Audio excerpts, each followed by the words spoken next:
I would like to start by discussing what my Project One research paper was like before and after revisions. As you can see, I did not include supporting data for my personal research, as well as how it ties into my topic. There was data from other sources, but not much info mentioning my own research or description of my personal work. For the revisions, I went ahead and added some questions and answers from the parents that were interviewed as part of my personal research, as well as added more personal recounts of situations that I personally observed and how it relates to my topic. So here's the revised essay. After reviewing the feedback, it was clear that my research was the key component that was missing from my essay to further prove my argument's validity. I wanted to create a visual representation to present the findings of my research, not just summarize ideas of my sources, but contribute my own findings as well. What I learned from the writing process was that there's many new methods and techniques and perspectives that greatly improve not just my writing, but the creation and validation of ideas. Firstly, I learned how important the aspect of writing is to evaluate your sources and finding missing perspectives. Additionally, I also learned to make connections between my sources and name those sources. Lastly, I learned to validate my sources thoroughly and do deep research into the reputation as well as credibility. One of the examples that I worked to develop in Project One was finding missing perspectives by using the Your Own Research worksheet, which helped me identify the missing perspectives in the sources I used. And this is right here, the Your Own Research worksheet. It goes and pokes holes in the writings of these authors, and it helps me find what they're missing out on, basically what they're overgeneralizing. That's where I step in and I do my own research.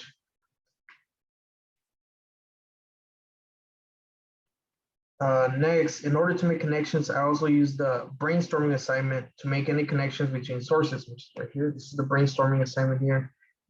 There was whatever those authors had individually, as well as ideas that they had together. That's the gist of this brainstorming activity. Another method was the in-class feedback. I used the in-class feedback to include information about my sources and name them properly for their contribution to the source. Lastly, and what may have been the most impactful method of finding sources was the CAR sheet, which encouraged me to dive deep into not just the source itself, but the creators of the source and even the publisher of the source. And this will be over here, the CAR sheets. And it goes deep into the authors and the credibility of the publisher as well as the authors.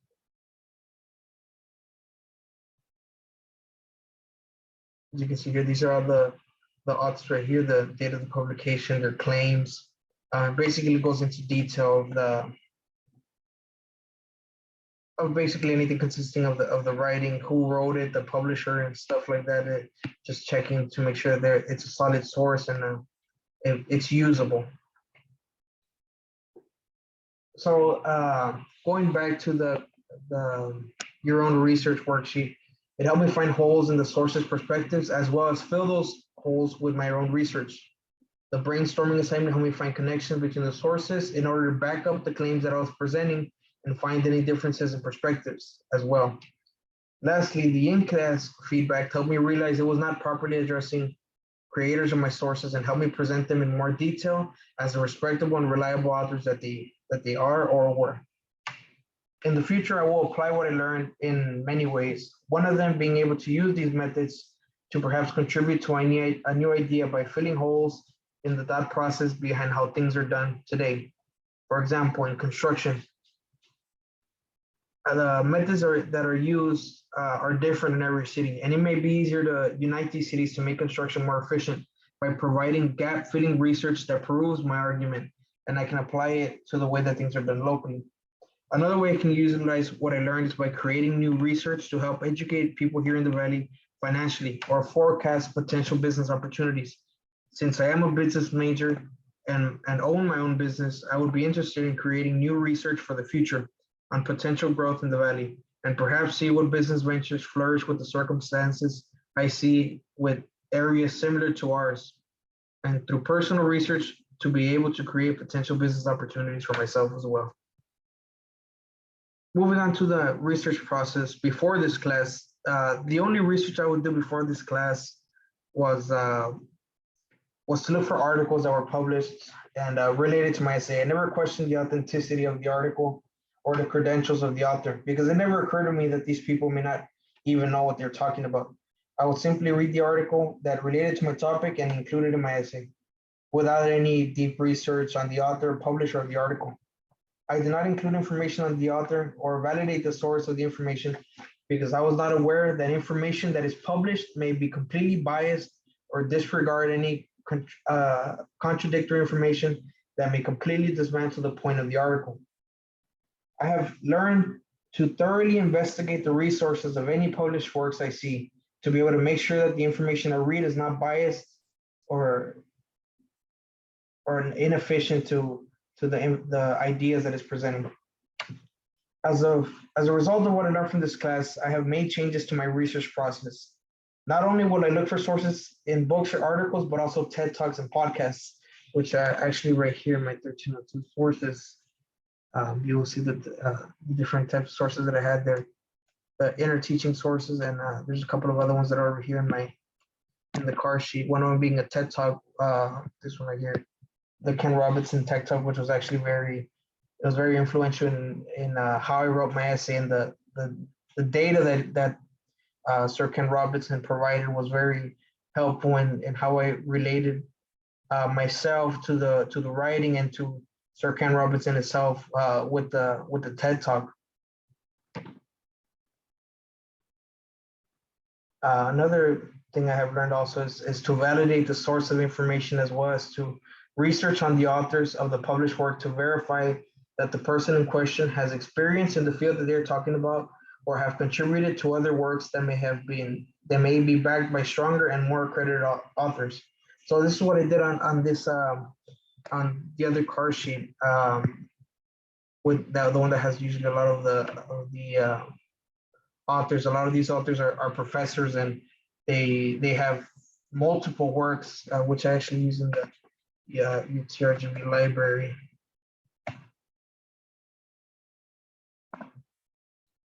It was they're teaching the first one's to come out.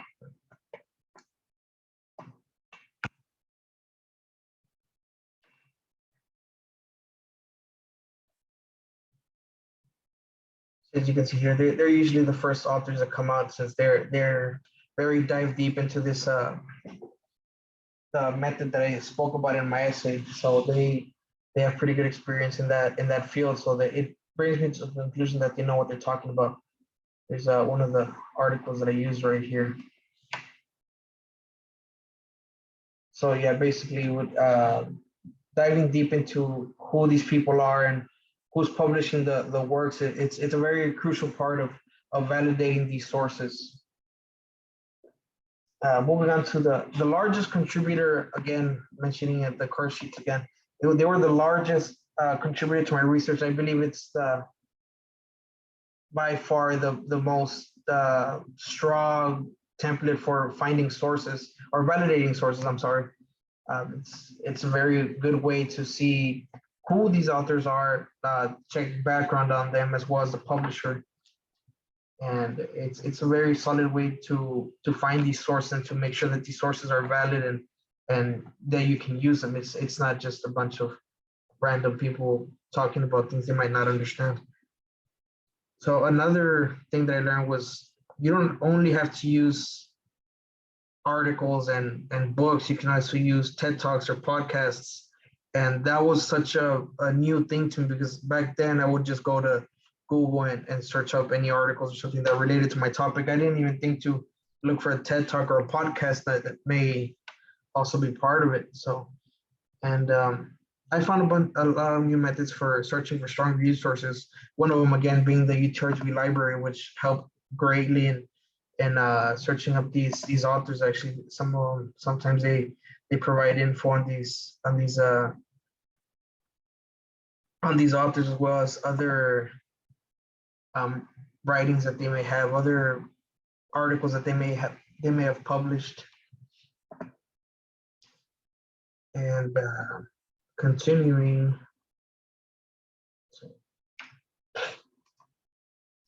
Another huge contributor was the reading exams by Kant's. It provided a very eye-opening experience as to perspectives and how different people view the same thing differently. We're all looking at the same thing, but we see those things differently from different perspectives as from our personality and throughout the course of the semester, it was very influential to be a part of that and to collect our ideas with my peers. In the future, I believe I'll be able to use what I learned to make decisions in my business life, such as conducting research on potential businesses in the Valley. I will also use this experience from the research conducted for Project One and conduct similar reviews with influential people here in the Valley and see what their business forecast is for the Valley. And making decisions on this will be the future for me as well, based on what the results from the interviews of these influential people will be. Moving on to integrating my sources. Integrating sources into my writing has changed as a result of this class. Originally, I would simply insert quotes from articles and as long as they align with my topic, and I would just throw them in there. I wouldn't really give it a second thought. I saw these as facts and not really as a perspective, which is what they are. All these sources are just perspectives on a common idea for the most part.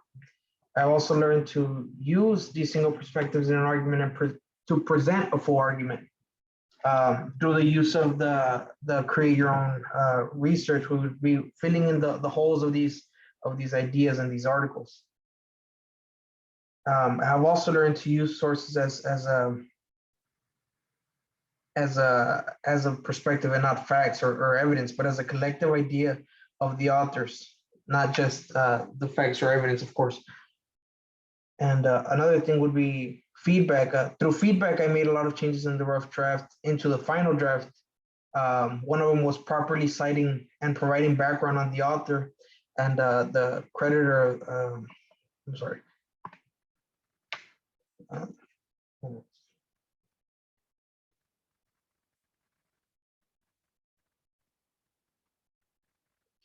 Sorry about that.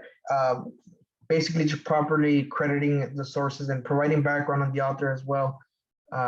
It was actually during class that I was showed that I need to mention, talk about my like right here exactly, Brian Seville, respected author with multiple contributions to publicized works on inner teaching. Similarly, Tanya Lambert is also a respected author on inner teaching and has published several works with Brian Seville, such as Inner Teaching, and a publication that aided me in the conception of my research was one of the sources that I used was Inner Teaching, Bringing Behavior Education into the 21st Century. So basically just giving background on these authors would help me create a sense of establishment for these authors of who they are and that they are backed by some sort of experience in the past.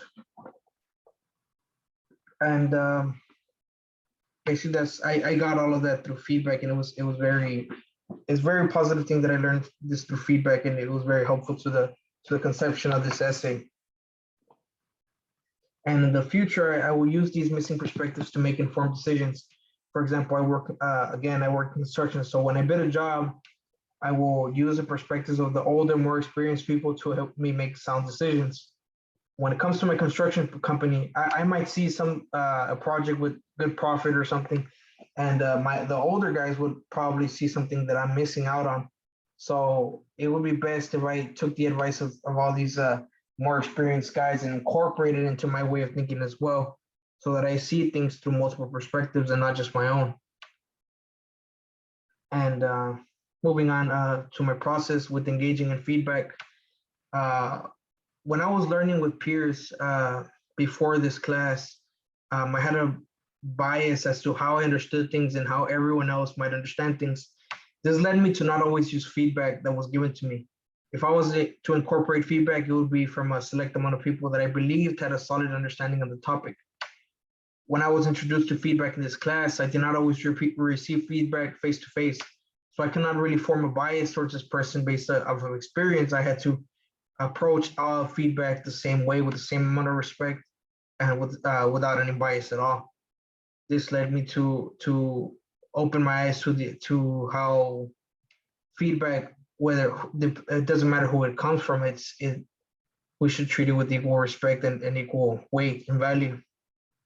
And some of the examples of the work I developed in the class include learning how feedback can be, helping others with my feedback, and helping them break through difficulties that they may be facing, and something that I may be experienced with and I can help them out with, such as during project 2 when they were asking for feedback. I wasn't able to be a part of the feedback in project 1, I believe during COVID, as I had contracted COVID at the time. But during project 2, we had a feedback session, and it was very helpful for myself, and I believe I provided some feedback to another one of my peers, and that also helped them as well. So it was good that we created that atmosphere of different perspectives through our feedback.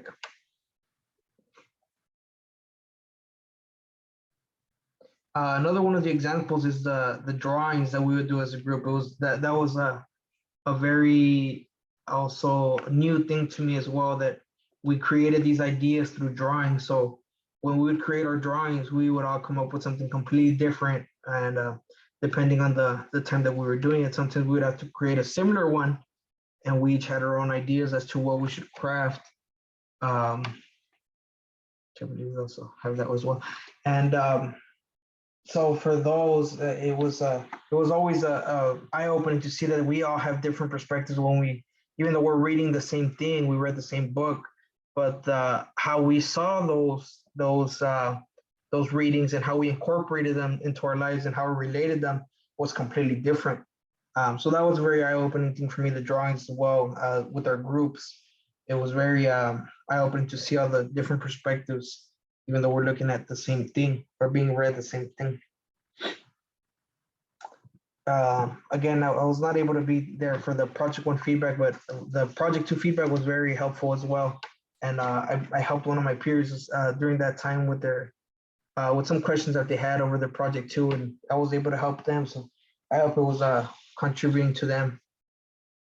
For project 2, again, I give the feedback, I apologize. In the future, I believe learning with peers and feedback has convinced me that consulting with other people in a future class that I may take again in this university, and talking with them about their understanding of a topic can lead us to achieve a better personal understanding of a topic, because of the multiple perspectives that create a more complete understanding when they're combined. My process for writing or creating an intended audience and the purpose before this class was, it was troublesome. I believe I had a tough time with audiences in the past because I found myself trying to fit my audience after my writing was created, instead of shaping the writing to fit the reader. I would often see my audience as a general reader and did not specify often in a manner that would relate to the reader. Through feedback, I learned to include my audience as I create the writing, and to make sure to talk about the topics in a way that it applies to the audience and will keep them engaged in the medium that you're trying to reach them through. Some examples would be in project 2, the posts for my project 2, and it's right here actually. I created some infographics, and it was just tips and bits of information and drawings organized as informative posts in a way that they're appealing and they're short and direct to the reader. Since mostly Instagram is for pictures and small little pieces of facts like that, not really videos, which I will get to later on. I used images in my content to create a sense of understanding for the audience without overwhelming them with the information. I was able to do this because of what I learned from the WALL-E clip that we watched during class of Show Don't Tell, which made it easy and understandable for my audience without the requirement of past knowledge or extensive reading. By putting these pictures, they create a sense of idea in their head of what I'm talking about with what I'm talking about in the writings. Additionally to posting content, the hashtags greatly increase the chance of reaching my target audience.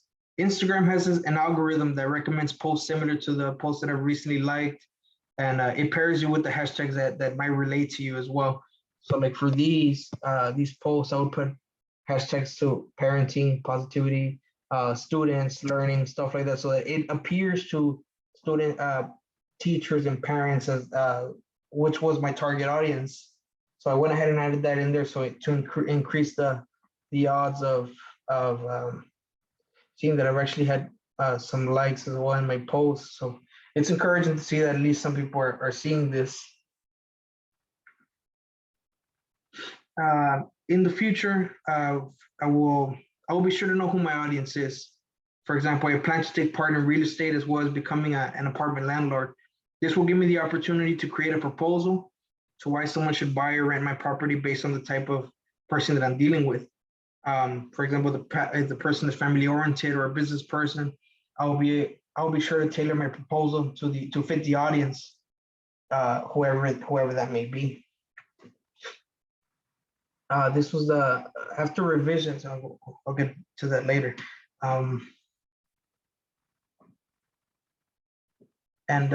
Okay, here. Lastly, I went back to project 2 and I basically restructured how I had my content.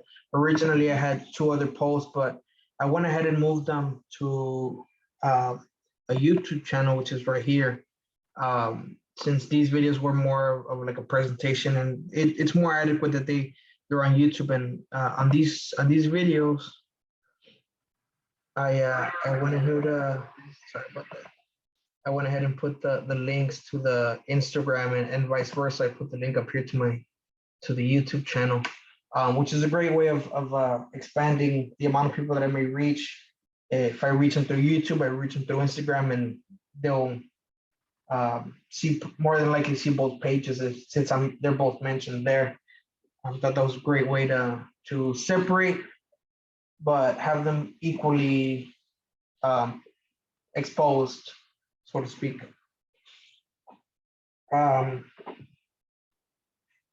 As a result of project 2, I learned many new things. One of them being how to use Canva, which these posts right here, they were all made with Canva, and how to create information content in a fun yet informative manner through infographics and, as used over here, presentation-oriented videos.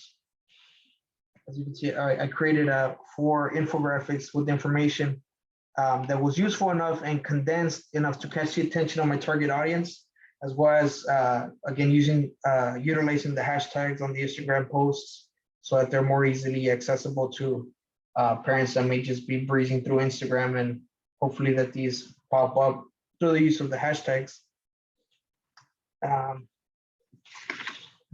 Here. In the future, I can use what I learned to create content such as promotional information through infographics as I used here. It will benefit me and my future business to share this content to social media. This project has opened doors to show how I can share knowledge or reach a target audience.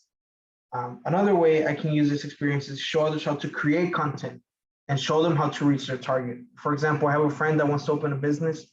My experience has shown me the multiple ways that you can reach an audience and how to grab their attention.